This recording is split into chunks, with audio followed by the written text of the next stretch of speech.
So do you remember last class where we did that corners game? And one of the questions was, what subject is math the most like? And we had like science, art, music, language. So we're really going to compare math to a language today. And what we're doing is translating things from math symbols into English words, and vice versa. So what we're going to do is like review a lot of vocabulary for what these symbols mean. Because you see this is sort of like in math language, and we're going to practice translating it into English. So when you see this symbol, what does it mean to you? Add, addition. Well, we're going to put a few words in each thing. So addition, you could also think of the word plus something else.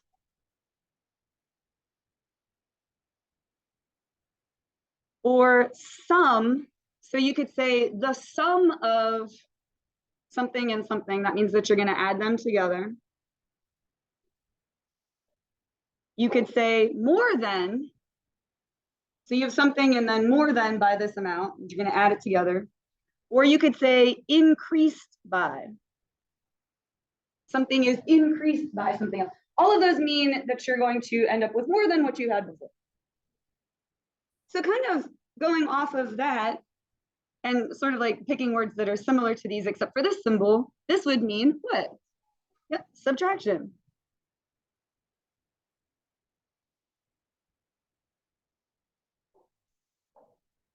So instead of plus, it would be minus. Good, something minus something else.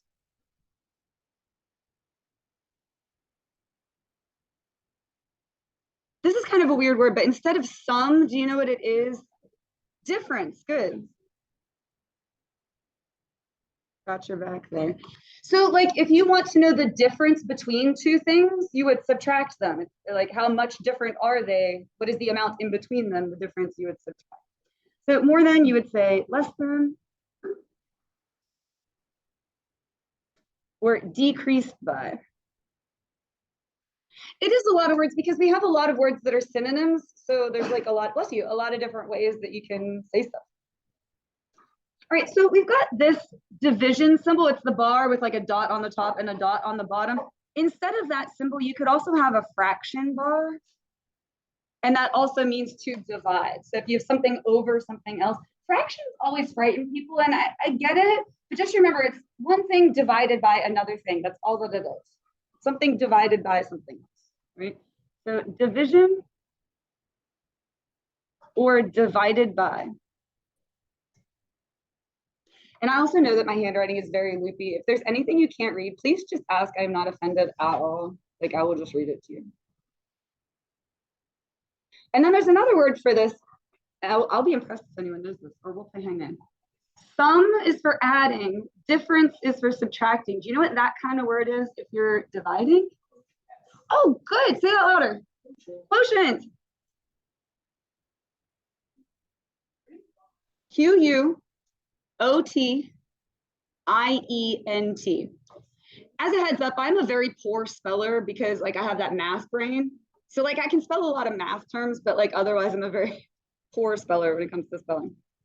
Okay, so the X bar or a dot, you know what, that one like really, I think that's funny. Like I would have loved to have been in the room when they worked that one through. What symbol should we use for multiplication that won't confuse anyone? And they were like a dot. Like, great, that won't bother anyone at all. You don't think that's funny? I think it's funny. Or just nothing at all. Like, you know, if you see two numbers like just next to each other with parentheses, it means you multiply them. Do it. I think that's hilarious. All right, multiplication.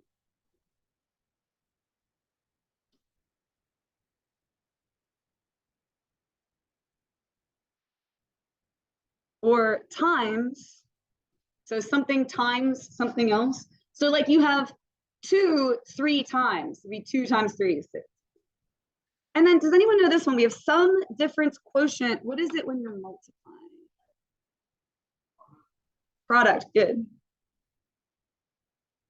So the product of two numbers means that you're going to multiply them.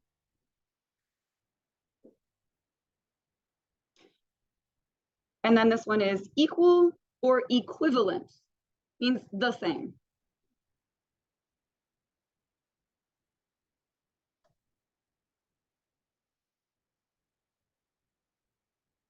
Actually, let me add to that. You'll also see is. Like such and such is 7. That would be equals 7.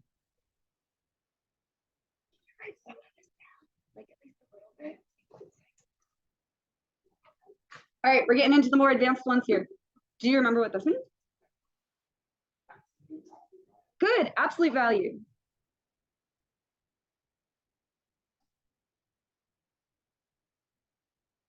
And usually what I get from people is they'll say it turns everything positive. And you're not wrong. But let's talk about why it turns everything positive.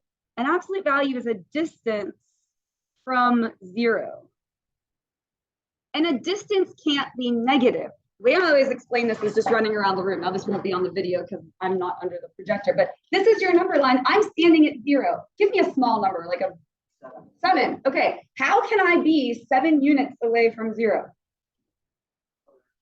I can go to 7, right? Or I can go to -7. So either way, I'm 7 units away from 0. So that's why it turns everything positive. Just remember your goofy math teacher running back and forth. That's all the time. Hi. Not much. Translating. Yes. I'm going to do these two first because then I want to relate them to these two. So what is this one? Squared. And I'm just going to do a little example of it. And we did this when we were playing the whiteboard game. Remember how I threw some that had squared in there? Say we do 3 squared. What is that going to be? 9. It's 3 times itself 2 times. So it's 3 times 3 equals 9 is what's going on there. If you made a square of blocks that's 3 by 3, you would have 9 squares. Does that have any Minecraft players in here? Yeah, that's what that is like. All right, and then what's this one when you see the third? Cubed.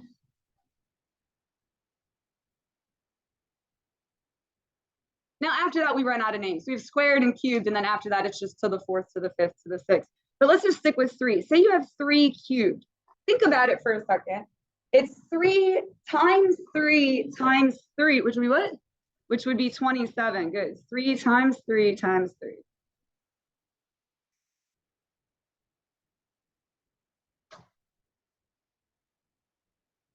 So this last one, or you may not have seen before, they're the inverses of these. We're going to undo what we just did here. So for this one, instead of squared, this is called square root. Have you seen that before? Okay.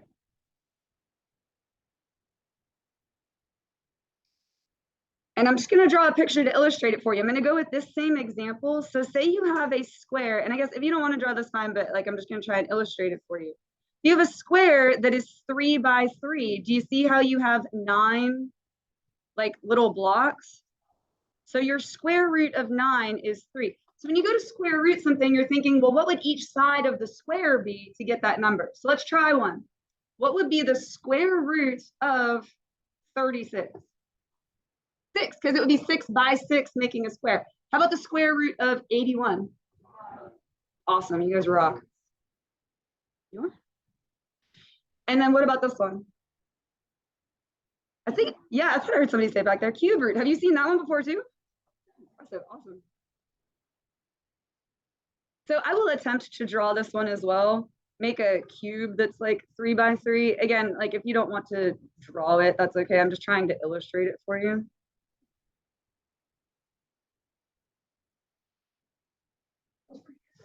Hey, thanks. Oh, and don't leave. We're doing something cool after that. So it would be a cube that's 3 by 3 by 3. So like a Rubik's Cube, which I have over there if you want to like mess around with it. Or actually, I took it over here because I was playing with it. How many little blocks are in it? 27. Oh, each side has 9. You're right. So cube root of 27 would be 3. So these are inverses of each other. You're just undoing what you did before. So this is squared, square root, cubed, cube root. So I'm going to pause here real quick. So for the top half of this page, we're changing the algebra symbols into words. For the bottom half, we're going to change the words into the symbols. So when you go from the symbols to the words, you can have many different correct answers, which makes it super fun for me to grade because you could all write something different and all be correct. And that's because, you know how on the front page we had all those different synonyms that meant the same thing? Like you could all write something different and it could all be correct. Now, when you go from like English words and change it to symbols, there's only going to be one answer. Because the symbols could only mean one thing.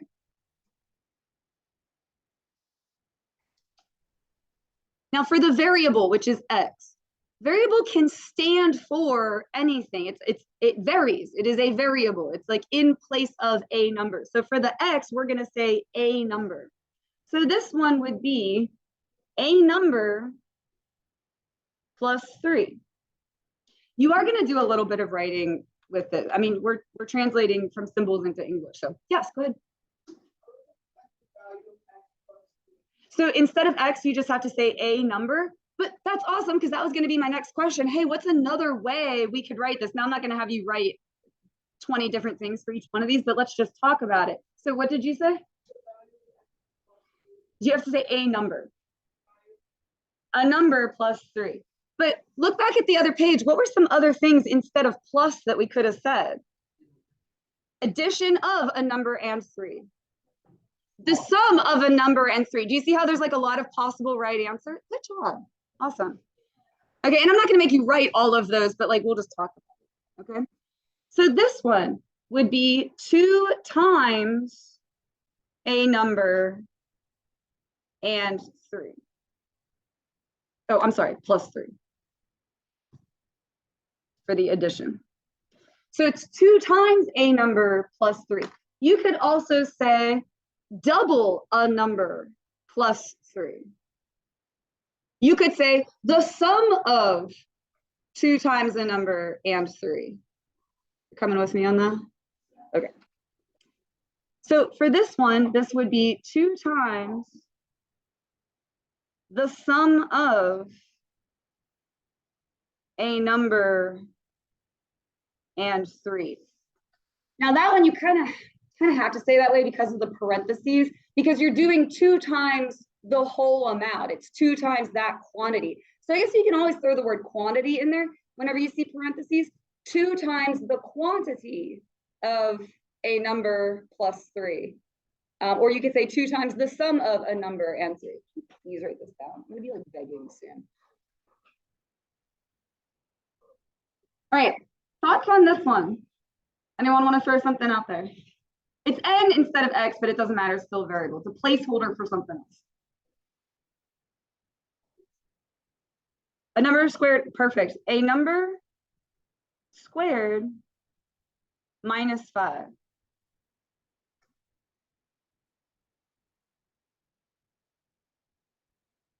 Or you could use the word difference. You could say the difference of a number squared and 5.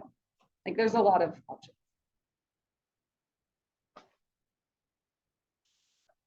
But whenever you see the parentheses, you either want to use sum or difference or use the word quantity because this one's going to be 3 times that entire amount. So 3 times the quantity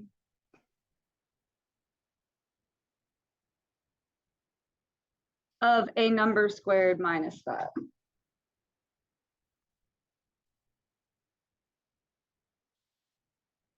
So I just usually use the word quantity whenever there's parentheses. That kind of covers that. 3 times the quantity. It's like that whole amount.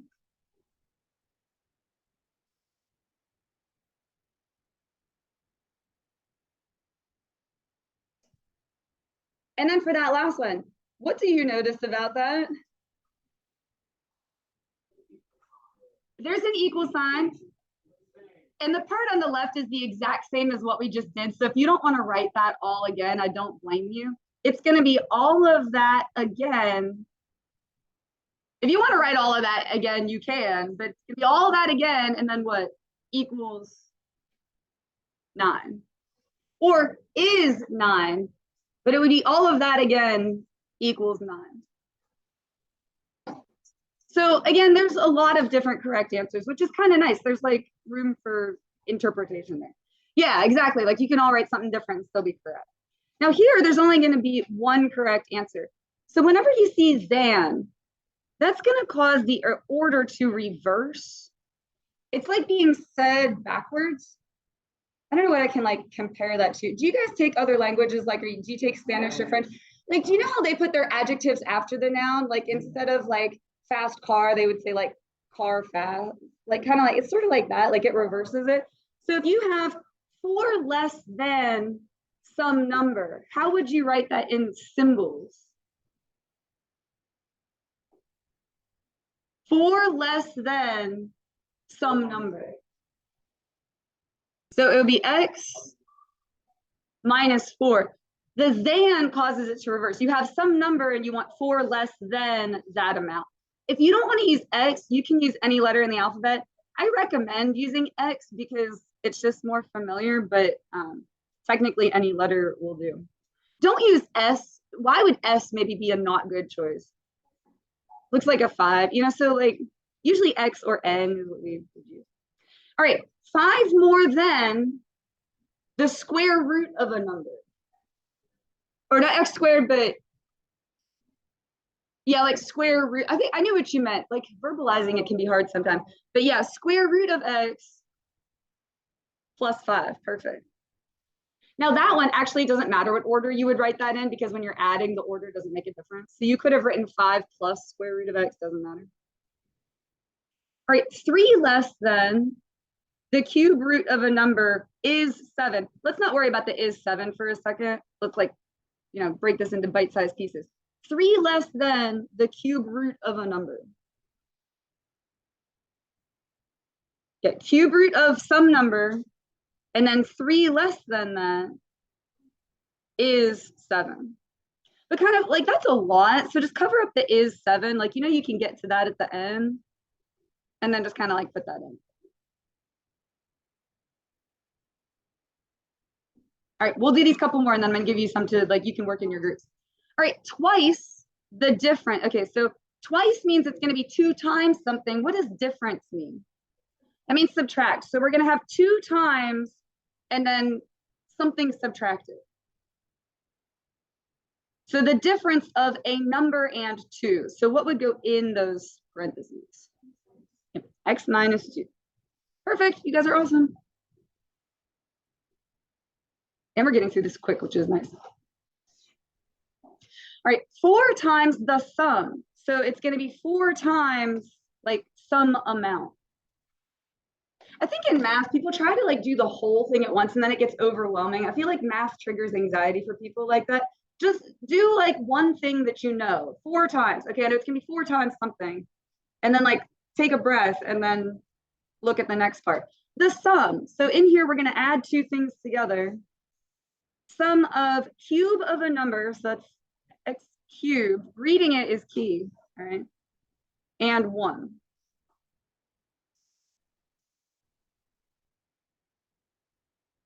All right, and then this one, twice, so it's going to be 2 times something, so we got that. The absolute value, so just instead of parentheses, you're going to put those bars. And inside of there, the difference, that means subtract a number and 5. So what goes inside? Minus 5.